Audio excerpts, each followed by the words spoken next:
Today, I'll be discussing on the nutritional requirement and the growth media. Under this, we'll see the various nutrients that are required by microbes for their growth characteristics, and the various types of growth media and the means of media sterilization. So, substances that are used in biosynthesis and energy production that are required for microbial growth are termed as nutrients. So these microbial cells is composed of over 95% of few elements, that is carbon, oxygen, hydrogen, nitrogen, sulfur, phosphorus, potassium, calcium, magnesium and iron. Such are termed as macroelements or macronutrients because they are relatively required by the microorganism in a very large amount, while all microorganisms also required microelements or micronutrients which are required in a very small amounts, and these are known as trace elements. So these trace elements include manganese, zinc, cobalt, molybdenum, nickel and copper. So now we'll come to the macronutrients, which we also know it as the macro elements. So elements that are required in large amounts, that is carbon, oxygen, hydrogen, nitrogen, sulfur and phosphorus, are components of carbohydrates, lipids, proteins and nucleic acid. So other macronutrients, that is potassium, calcium, magnesium and iron, they exist in the cells as cations. So this potassium is required for the activity by a number of enzymes, including those that are involved in protein synthesis. And this calcium, it contributes to the heat resistance of bacterial endospore. Further, magnesium serves as a cofactor for many enzyme complexes with ATP, and it stabilizes ribosome and cell membrane. Finally, iron is a part of cytochrome and a cofactor for enzymes and electron-carrying proteins. So next, we'll see these micronutrients or the trace elements. These trace elements are normally a part of enzyme and cofactors, and they aid in the catalysis of reactions and maintenance of protein structure. So, when we talk about zinc, it is present at the active site of some of the enzymes. Manganese aids in many enzymes catalyzing the transfer of phosphate groups. Further, in case of molybdenum, this is required in nitrogen fixation, while cobalt is a component of vitamin B12. Next, we'll see the requirements for carbon, hydrogen and oxygen. So carbon is needed for the skeleton or backbone of all the organic molecules, and molecules serving as the carbon source normally also contributes both oxygen and hydrogen atoms. So carbon dioxide is one of the important carbon source that does not supply hydrogen or energy. And microbes that use carbon dioxide as the sole source of carbon are the autotrophs, whereas those microorganisms that uses reduced preformed organic molecules as the carbon source are termed as heterotrophs. And the nutritional requirements of microorganisms, they vary enormously among different species. Also, nutritional requirement within a species may change because of mutations. Microorganisms requiring the same nutrients as most of the naturally occurring member of the species are termed as prototropes. Mutation may occur in this prototrophic organism and hence it cannot further synthesize a molecule which is essential for growth and reproduction. Hence, the nutrients must therefore be obtained from the surrounding. So, such microbes are termed as auxotropes. Now we'll come to the nutritional types of microorganisms. So, microbes are grouped into nutritional classes and this is based on their requirement of their sources of energy, hydrogen and electrons. So, based on the sources of energy, they are classified as phototropes and chemotropes. Phototrophic organisms use light as their energy source, while chemotropes obtain energy from the oxidation of chemical compounds, which may be either organic or inorganic. Further, microorganisms based on their sources of hydrogen atom or electrons, they are classified as lithotropes and the organotropes. So, organisms that use these reduced inorganic substances as their electron source are the lithotropes, whereas organotropes extract the electrons or the hydrogen from the organic compounds. And further, these microorganisms based on their primary source of energy, hydrogen or electrons and carbon, they may be placed in one of the four nutritional classes. So, the first one is the photolithotropic autotrophs. So, these organisms use light energy and carbon dioxide as the carbon source.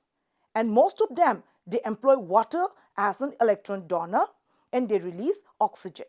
One of the example is the algae, purple and green sulfur bacteria, which we also call it as cyanobacteria. So, the second one is photoorganotrophic heterotrophs. So, these organisms use light energy and they depend on organic compounds for their source of electrons and carbon. For example, purple non-sulfur bacteria and green non-sulfur bacteria. The third one is chemolithotrophic autotrophs. So, organisms under this group use inorganic compounds for their source of energy and electrons and uses carbon dioxide as their carbon source. Organisms come under this include the sulfur oxidizing bacteria, hydrogen bacteria, nitrifying bacteria and the iron bacteria. So, the last one is the chemoorganotrophic heterotrophs. These chemoorganotrophic heterotrophs use these organic compounds for their chemical energy source, electron and the carbon source. For example, protozoa, fungi and most of the non-photosynthetic bacteria comes under this group. Next, we'll see the growth characteristics of bacteria. So, we all know that the ultimate goal of any species is to make more of its own kind. So, this fundamental law ensures survival of the species. So, an increase in cellular constituent is termed as growth, and a typical bacterium grows by increasing its length and mass, which facilitates the expansion of its nucleate as its DNA replicates. So, as this DNA replication comes near to completion, the cell, in response to the complex genetic signal, it begins to synthesize an equatorial septum that ultimately separates the two daughter cells. And such process is known as binary fission. In this process, that is the binary fission, one parent cell will split into two daughter cells. So, usually microorganisms are cultivated in the liquid medium and they are grown in the batch culture or closed system. And as no fresh medium is provided during incubation, nutrient concentration declines and the concentration of the waste increases. Further, the growth of the microorganism can be plotted as the logarithm of the cell number versus the incubation time. And the resulting curve, it has four distinct phases. First one is the lag phase. The second one is the log or exponential phase. The third one is the stationary phase. And finally, the fourth one is the death or the decline phase. First, we'll see this lag phase. So, during this period or during the lag phase, there is no immediate increase in cell number or mass when microbes are introduced into the fresh medium. And therefore, this period is called the lag phase. And during the lag phase, the cell, it synthesizes new components, although cell division does not take place. And this phase varies considerably in length with the condition of the microorganism and the nature of the medium. This phase, that is the lag phase, may be quite long if the inoculum is from an old culture or one that has been refrigerated. So next we'll come to the exponential phase. So microorganism grows and divides at the maximal rate during this phase, that is the exponential or the log phase. Their rate of growth is constant during the exponential phase, that is the microorganisms are dividing and doubling in number at regular interval. As each individual divides at slightly different moment, the growth curve rises smoothly. And the population of the microorganism is considered to be most uniform in terms of chemical and physiological properties during this phase. And hence, these exponential phase culture are usually used in biochemical and physiological studies. Now we'll see the stationary phase. So microbial population growth ceases and the growth curve becomes horizontal during a phase that is known as the stationary phase. During this phase, that is a stationary phase, the bacteria attain a population level of around 10 to the power 9 cells per ml. But the final population size depends on the nutrient availability and the other factor such as the type of microorganism being cultured. So during this phase, the total number of viable microorganisms remains constant. This may result from a balance between cell division and cell death, or the population may simply cease to divide, though they remain metabolically active. And this microbial population enter the stationary phase due to several factors. The first factor is the nutrient limitation or nutrient deprivation. The second one is limited oxygen availability. And the last one is the accumulation of toxic waste product. Now we'll come to the death phase. So various detrimental environmental changes such as nutrient deprivation and the accumulation of toxic waste, it leads to the decline in the number of viable cells. So such a phase is termed as the decline phase. So the death of a microbial population is like its growth during the exponential phase, which is usually logarithmic. That is, a constant proportion of cells dies every hour. Although most of the microbial population dies logarithmically, the death rate may decrease after the population has been drastically reduced. And this is because of the extended survival period of a particular resistant cell. So now we'll come to the growth media of bacteria. So culture media is defined as any material that is prepared for the growth of bacteria in a laboratory. Bacteria can be grown in synthetic or defined media. The medium in which all components are known is known as the synthetic or the defined media. For example, many chemoorganotrophic heterotrophs are grown in defined media with glucose as the carbon source and ammonium salt as the nitrogen source. So these defined media are widely used for research purposes, as it is desirable to know what the experimental microorganism is metabolizing. So the second media is the complex media. Media that contain some ingredient of unknown chemical composition is termed as the complex media. And such media are very useful because this single complex medium is sufficiently rich to meet the nutritional requirements of many microbes. So this complex media contains undefined constituents like peptones, meat extract and yeast extract. So now we'll come to the different types of media. The first one is the selective media. Selective media favors the growth of one organism over another. For example, bile salt or dyes like basic fusion and crystal violet favors the growth of gram-negative bacteria, thereby inhibiting the gram-positive bacteria. And the second one is the differential media.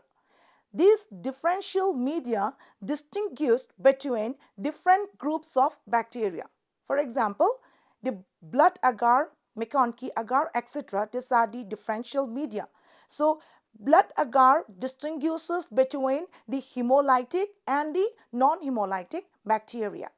While McConkey agar, it contains lactose and the neutral red dye that differentiate the lactose fermenting colonies that appears pink to red in color from the non-lactose fermenters.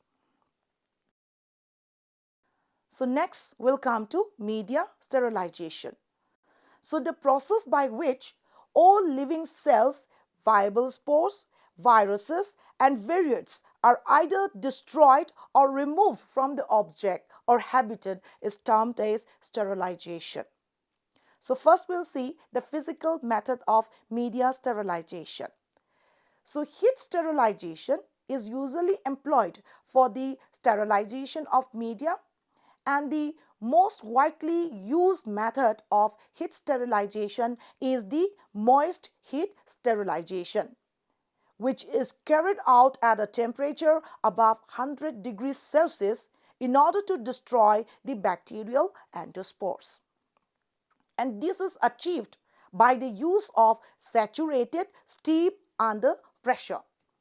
So steam sterilization is carried out by the use of a device which is known as the autoclave. In this device, that is autoclave, water is boiled to produce steam, which is then released through the jacket and to the autoclave chamber. So the air that is present already in the chamber is forced out until the chamber is filled with saturated steam and the outlets are closed. Further, hot steam, it continues to enter the chamber until it reaches the desired temperature and pressure, which is usually 121 degrees Celsius at 15 pounds of pressure. So at this temperature, the saturated steam, it destroys all the vegetative cells and the endospores. So this treatment is continued for 15 minutes to provide a margin of safety. So moist heat, it effectively kills microbes by degrading its nucleic acid and by denaturing enzymes and other essential proteins.